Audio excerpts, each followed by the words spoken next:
the beauty of the whole Sovereign Ammo mission, the more I've gotten involved with it, the more I deeply love everything that we're, creating. Like I've created this incredible ethos that we stand for. And Mhm. it's really like the sovereign person. It doesn't mean that you're the sovereign citizen where you're like, yeah, screw you, I don't know about your laws. No, we support law enforcement. Yeah. It's like we believe in protecting families, we believe in quality, we believe in integrity, transparency, and a lot of the values that I've always been wanting to scream from the rooftops about. And what's really wonderful about this is it's the most welcoming, loving community of America and family loving people. And I think the left would be surprised to discover how many kind people are over here. Just because we have a gun doesn't make us bad. Hey, this is a quick shout out from one of our awesome sponsors. Check this out. Hey guys, this episode is sponsored by Tranquil Turtle Massage. Tracy over there, the founder, she's a small town girl from Montana, loves God, loves her family, loves her friends, loves working out, fishing, and camping. She has a passion for helping those in need and enjoys being creative with woodworking, crocheting, healthy baking, pottery, and cooking. Look, she began her massage journey back in 2010 where she graduated from massage school up in Anchorage, Alaska. She specializes in her signature massages, the Hanu infusion and the Hanu ashiatsu, as well as the gua sha and manual lymphatic drainage. If you're looking for a massage specialist and someone who could get you feeling good, go see Tracy down at Tranquil Turtle Massage.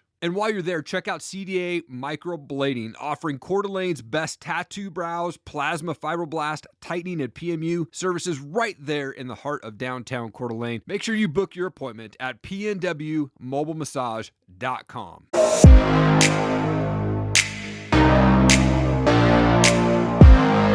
Laura, you're an entrepreneur, CEO of Sovereign Ammo, and founder of Vision Advertising, best-selling author, TEDx speaker, America's happiness coach, pet mom. You retired at 37, much more. Thank you so much for your time. I appreciate it. Thank you so much. I can't wait to talk with you. I'd love to kick things off by going back a bit. Where'd you grow up? What was childhood like for you? I grew up in Massachusetts, Okay. and childhood was filled with kid stuff and dirt and sunshine and everything. I grew up in the country, so that was a pleasure. I feel like we spend our whole adult lives just trying to recreate the awesome parts of our childhood. Don't we? Yes. Oh, Mhm. that's me right now. All So right. true. Oh, I still get excited when I see a toad cross my path. I'm like, oh my God, it's a Right? toad. Oh, I just was in Montana for a couple of days, and it was just so much fun to just be in a camp. We stayed at KOA campground. It was so fun to just be there and hang out and be on the Oh, lake that's and things like that. So, awesome. my kids are 9 and 12, so they got to experience that for the first time. So they love that. Wonderful. Yeah.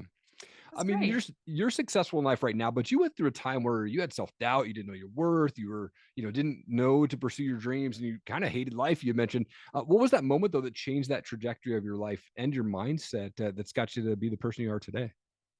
When you do extraordinary stuff and you don't feel extraordinary, you tend to scratch your head. I retired young, Yeah. but I broke my back to get there. Mhm. And when I retired and I felt basically just empty and bitter and a whole avalanche of other terrible negative things, I just knew that something was wrong. And either it was wrong with me or society had led me astray. Turns out it was a little bit of both. And I wanted to understand why. So that moment was just a major like intersecting point of me meeting me and being like, damn, I am not enjoying the soul that is staring back at me from the mirror. Yeah. Oh man. It's so good. Like I think we all go through these moments of having self-doubt and are we worthy of this and what we deserve and things like Right. that. So I think we Yeah. all have these awakening moments, which is it always sets us on a better path, I think, once we kind of realize that. So You, true. you ended up writing this book, Six Habits, Practical Tools for Bringing Your Dreams to Life: Kindness, Acceptance, Gratitude, Presence, Goodness, and Intention. Uh, who is this book for? And of those six habits, is there one of them that affected your life more than the other? Sure. The book is for people who are still breathing and on this side of the dirt. Come on. So, I uh, love it. but more specifically, if you have this gnawing suspicion that you've been lied to about chasing the dream and hustling and grinding and blah, blah, blah, and just basically selling your soul to just survive and do more of the same every day, day after day. If you're Yeah. that person, and you're starting to wonder, why am I doing this? That's the person who finds profound value in the book. I had the most amazing, amazing Amazon review the other day. It was someone who was suicidal, is no longer suicidal because they followed my instructions in the book. And I mean, the whole reason I even discovered the information, I didn't write the book because I was like, oh boy, I can't wait to write a book. No, man. Like I went through hell and I was looking to save myself. Mm. And the book is there because I did save myself and I wanted to share that with other people. And then when I ever saw that review, like it just, my breath just stopped and my heart just skipped a beat. I was like, this is what I wanted to do. This is why I wrote this book, is because, man, people don't want to be on this stupid hamster wheel of self-loathing and self-doubt and self-limitation. They don't want it. I didn't want it. So Yeah. I set myself free. I mean, listen, I am the CEO of Sovereign Ammo. The word sovereign means something. I'm emotionally and spiritually sovereign. I like me. I don't need your approval. Although if you do like me, that's cool. We can be friends and hang out. But like, if you Right. don't, I'm not going to die. Like I don't need to change me. I don't need to contort myself to make other people happy. I don't need to fit in. I can beat my own drum and have a wonderful life, and I can live vibrantly. Mm. Yes, I love that. Uh, Gosh, I'm excited for this book. And in fact, I've just put my order in to get this, and you can get it for free. People can get it for free on your website, which is really cool. They just pay for shipping and handling. Mhm. I'm stoked to get this thing. And not only do you have this book, but you got this 90-day sort of mastery that Yeah, folks can go through. What's that journey that you take folks through in that? man, that's the magic right there. Like, Yeah, you ever read a book and put it down? You're like, cool, all better, and then nothing's different. totally. Yeah, me too. Yeah, I mean, I did that basically. That's like my 20s and my 30s. I was like, sure. nice book, bro. Right. Next. And it's just like, no. Like, let's just hit pause for a second. Let's actually apply these teachings and do it in a constructive way where I can actually, at the end of this, be a different person. There's so many programs out there. They want to charge you like $10,000, $40,000. And I have a lot of my colleagues that I love. I was just doing a Zoom with someone earlier today whom I love, travels the world. He charges $40,000 a pop for his coaching program. And like my program, it's $500. That's all it is. And you can change your life. You never need anything else again, because you will guaranteed money back guarantee. You will fall in love with yourself, fall in love with life. You'll have zeal and passion and joy, and you'll pursue your dreams and do big, brave, awesome stuff. And you'll love who you are. And you'll be like, oh, this living thing is so great. Yeah. But you have to do the work. And, I can't lie to people and be like, oh, you can be a different person in 7 days. No, you can't. You can Right. have the epiphany in 7 days. You can discover who you are in 7 days, but you need to rewire. And unfortunately, the old noodle takes a while. Mm. And the science is 66 days minimum to rewire. If you put 90 days in, you're going to be able to create entirely new pathways in your brain. And you're going to get to really try on this vibrant living and see and experience and sense what it could be like versus what it is. Hmm. What it could be is often better. Yeah, I agree. Man, so good. For you, when do you feel like you're at your best? I think I'm at my best when I'm free to create and explore Mm. and try stuff and be totally liberal and free to fail. Yes. Um, this probably describes a lot of my culinary adventures, where most of them work out, some of them don't. Sure. But like, I mean, I think that I love being an entrepreneur. I love solving problems. I love working with people and collaborating and creating awesome stuff and, just innovating. Like it's just so fun for me. Mm. And, just having the privilege to be able to create and just play throughout life, play at work and like, oh boy, let's create a new company. Let's make freedom seeds. Like, why not? Yeah. Oh, I love it. It's so true. I mean, I think I still work a full-time job, and I think that's the one thing that I struggle with is I have to ask for permission, right? If I want to go ask for a day off or something like that. But I love that freedom. I think I'm at my best when I don't have to ask for permission. When I'm podcasting, having awesome conversations with folks like yourself, that's when I feel like I'm at my best, when I'm able to bring awesome guests on and be able to impact the listeners Well, and this is the you watchers, at right? play. Yeah, totally. Because I mean, you're in your sovereignty. And I think we're all at our best when we are truly in and owning our sovereignty and being truly free. And, that's the thing. Like I own the marketing company. I'm not really actively involved anymore because I retired. And, I've got the education company with my book and everything. And I've got all this ammo. And somebody might be thinking, okay, you're a loser and you're thinking you're a serial entrepreneur and you're just in your mom's basement. No, not really. I'm actually running these businesses. But the trick is to fire yourself, right? Yes. And for me, the ultimate sovereignty is to have my time. It's the ultimate wealth, right? So I work very hard to hire people whose job it is to fire me. And then I get to play. I can create all kinds of businesses and I can have fun talking to my friends all around the world and travel and do all kinds of neat stuff because I'm free to do it. Yes. Oh, Oh, that's gee, awesome. I want to help you with your sovereignty, dude. I want to help you get unemployed real quick. Oh, thank you so much. Thank you. I'm going to be reading your book and taking lots of notes and taking action, massive action, in fact. But Massive action. That's the key. Good. absolutely. And with you, I mean, talk about sovereign. Like your new company, Sovereign Ammo. It's women and veteran owned. If I read that right on your website there, how did all that come Yes. together, and why did you decide to kind of go in this direction? That's a great question. So, well, I'm the woman. My husband Yeah. is the veteran. Okay. So, I figured the first part was kind of obvious. Sure. So I actually never used to like guns. Hmm. And I was like, oh, I don't want anything to do with it. And I remember my ex-husband was given a firearm as a gift. I'm like, get rid of it. And I didn't understand.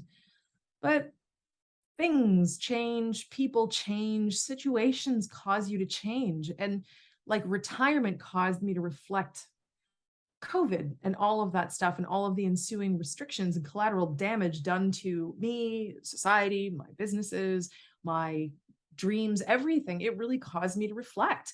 So my husband had started a business when we were living on Maui. That was awesome.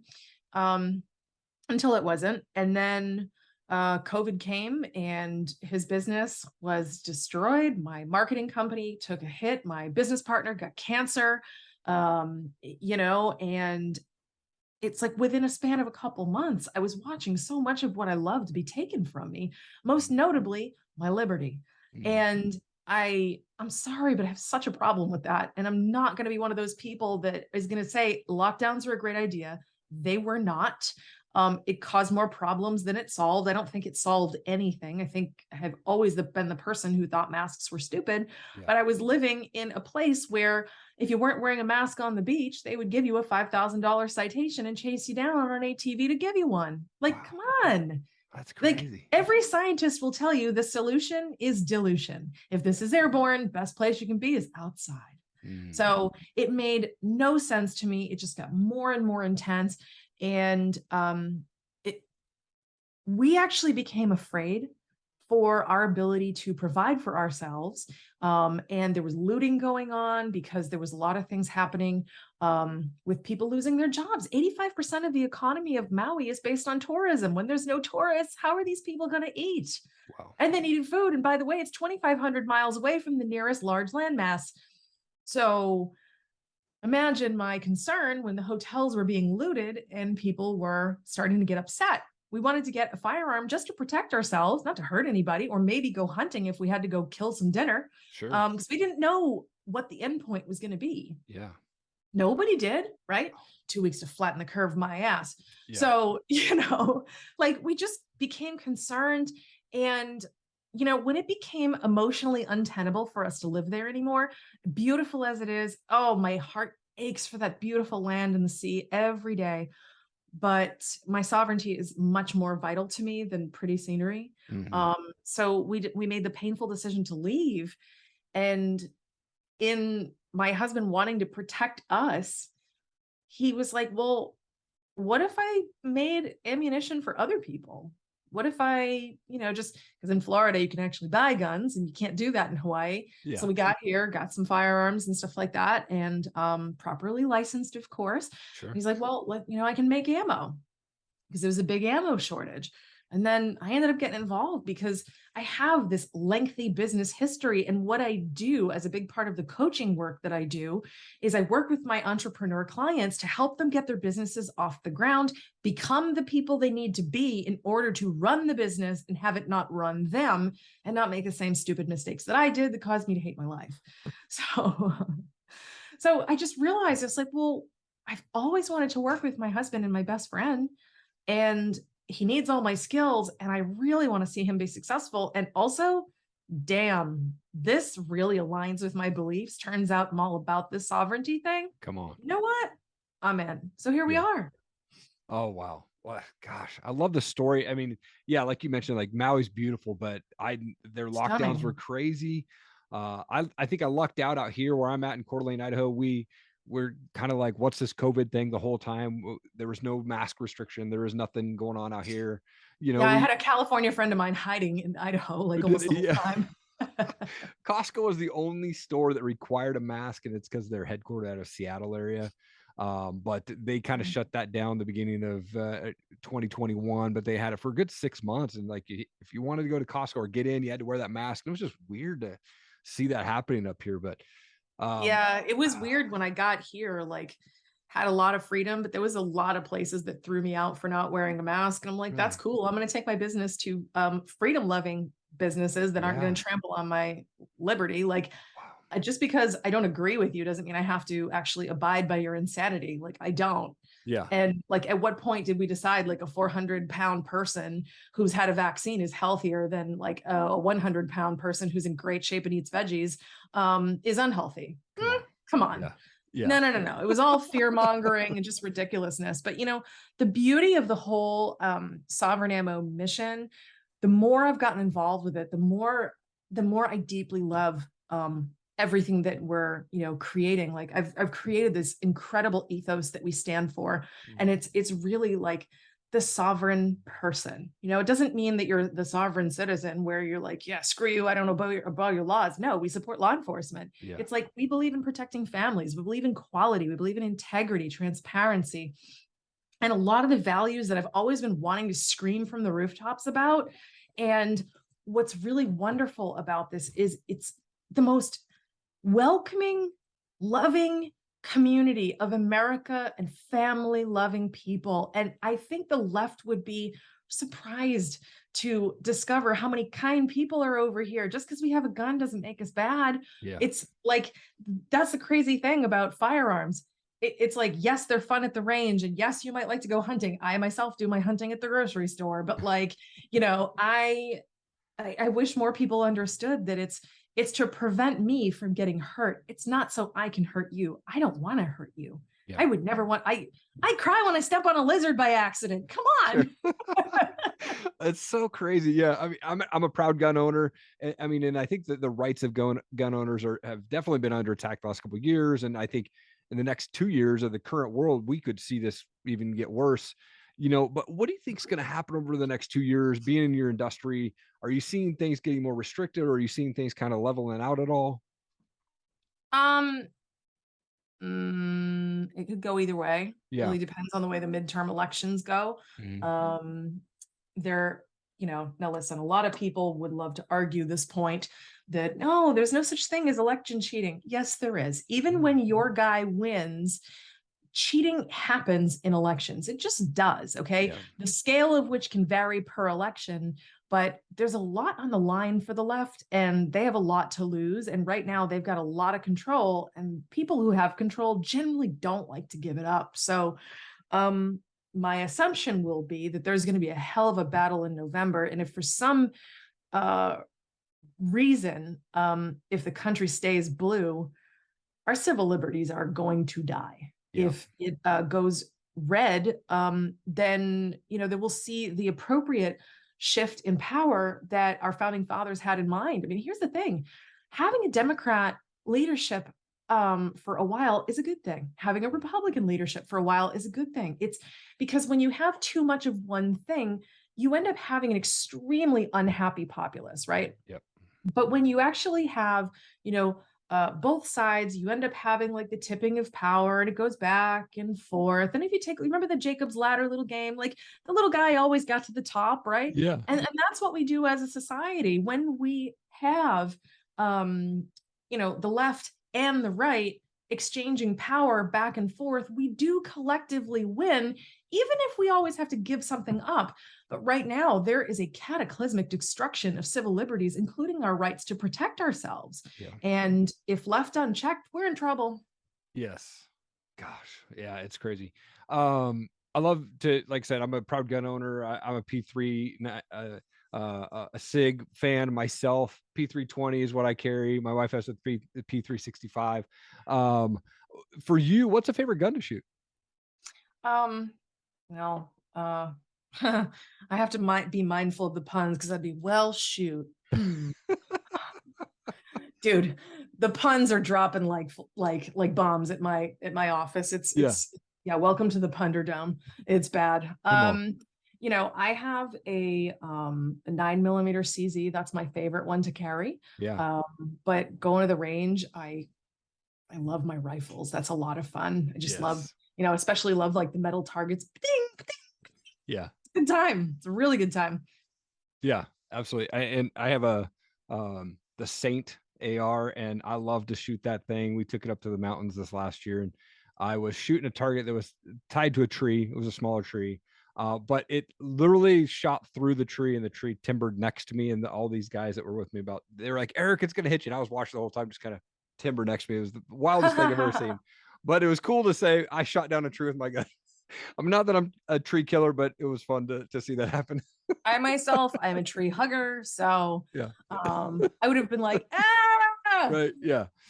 I actually, oh my gosh, a couple of years ago, I felt like the worst human being alive because I'm actually a pretty good shot. And I didn't realize I was a good shot. There was a cardinal on my roof when I was living in Massachusetts, and I wanted to shoot next to him to scare him, but I just shot that way and I killed the poor bird, and my heart broke. I was like bawling my eyes out. I was like, no, this is wrong. What have I done? Yeah. You know, and I mean, no, I'm sorry, it wasn't cardinal, it was woodpecker, and he was like, you know, going after like something that was in my house or whatever. And he's just like digging a big hole. And I'm like, yo, I can't fix that. Like, cut it out. So I just wanted to scare him to get him to fly away.